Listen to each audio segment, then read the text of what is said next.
নিবেদিতা যখন স্বামী বিবেকানন্দের সাথে ভারতবর্ষে আসেন, নিজের দেশের পোশাক ত্যাগ করে ভারতবর্ষের ঐতিহ্যের সাথে যে পোশাকে স্বচ্ছন্দ বোধ করেছিলেন তাই পরেছিলেন।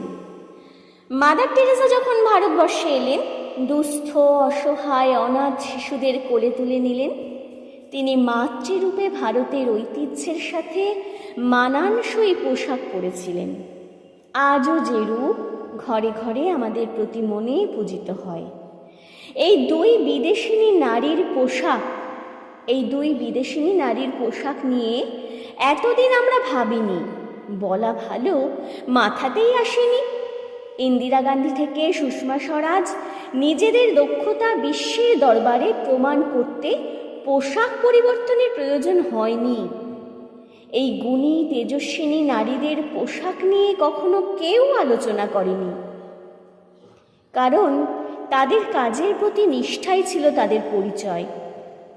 তবে কেন সমাজ এতগুলো বছর পর পোশাক নিয়ে এত সমালোচনা?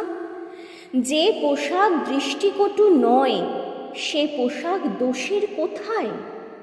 আজকের আধুনিক সমাজ তবে কি নারীকে গুণে নয়, নারীর কাজেও নয়, নারীর পোশাকেই নির্ণয় করে তার আসল পরিচয়?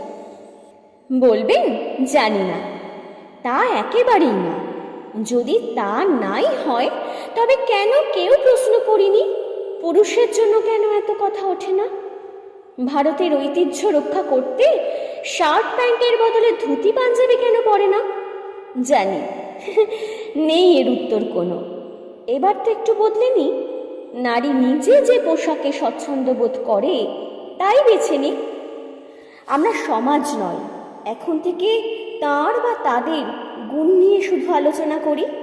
কেমন হবে তবে যদি তৃতীয় বিশ্বের মতো আরেকটু এগিয়ে যাই বা আরেকটু এগিয়ে ভাবি?